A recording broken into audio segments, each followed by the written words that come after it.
When Theodore Judea laid out the route of the Transcontinental Railroad over Donner Summit, he noted that it snowed during the winter. He just didn't realize how much.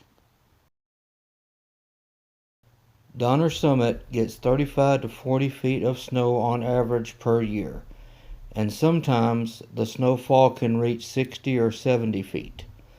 Snowdrifts can be dozens of feet high, and then there are avalanches to take into consideration.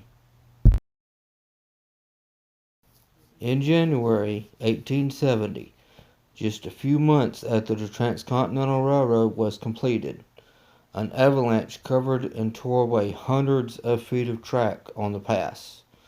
A blizzard followed. Miles of track were blocked, and it kept snowing.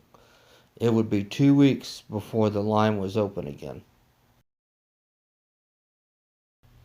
After that winter, the Central Pacific built over 40 miles of snowsheds on the Donner Pass line to protect their tracks.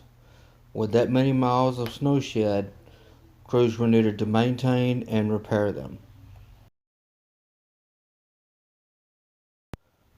The Central Pacific also built a general-purpose shop complex at Donner Summit.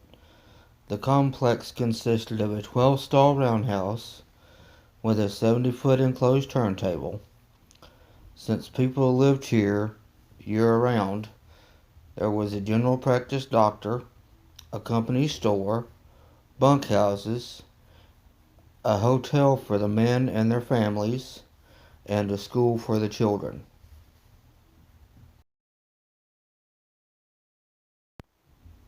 The roundhouse was used to hold special snowplow-equipped locomotives until they were needed during the winter to help remove snow from the tracks before it got too deep.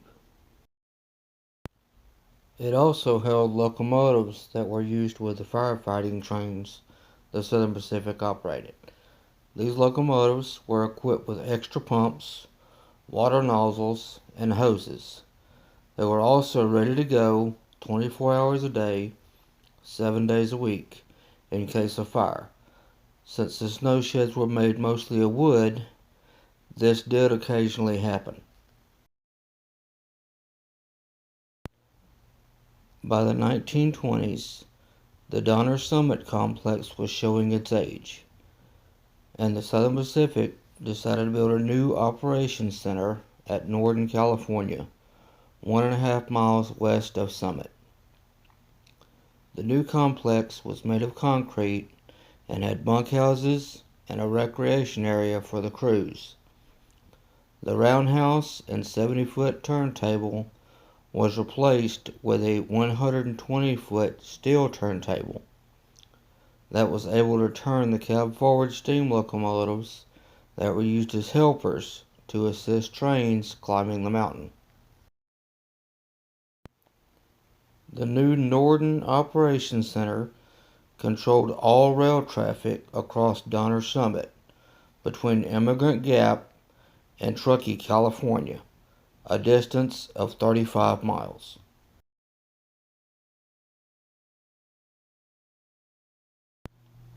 Also, by this time, most of the original wooden snow sheds had been torn down or replaced with concrete, so the fire trains were also moved. They were now based at Truckee, California, Roseville, California, and Sparks, Nevada. They were also contracted out to CAL FIRE to help with wildfires during the dry season, in addition to protecting railroad property such as bridges along the line.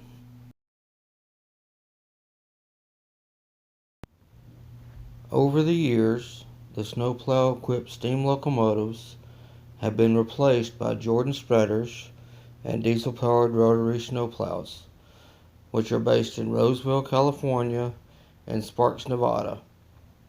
Although snow fighting methods have improved due to the amount of snow the High Sierras receive each year, things do still happen. On January 13, 1952, The westbound City of San Francisco train number 101 hit a 12-foot snowdrift in a raging blizzard with 90-mile-an-hour wind gusts that trapped its 226 passengers and crew aboard the train for 3 days. Buried up to the windows, Southern Pacific tried everything from skiers and dog sled teams to U.S. Army weasels to bring food and supplies to the stranded passengers while they tried to figure out a way to get them out.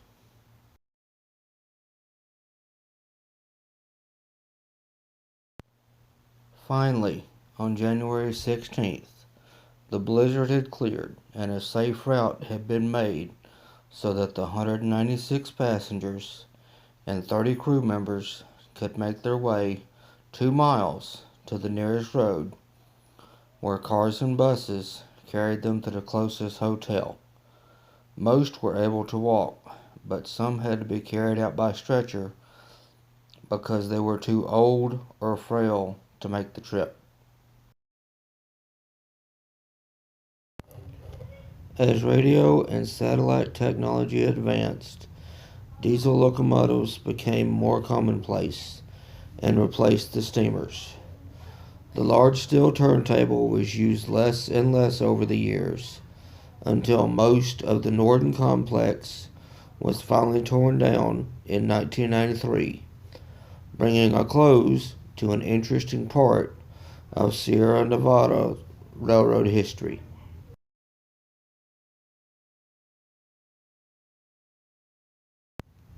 If you like what we're doing, like, comment, or subscribe.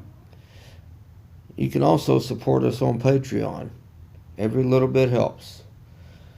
To keep up to date with what's going on with the channel and what's coming up next, check us out on Facebook. See you guys in the next video.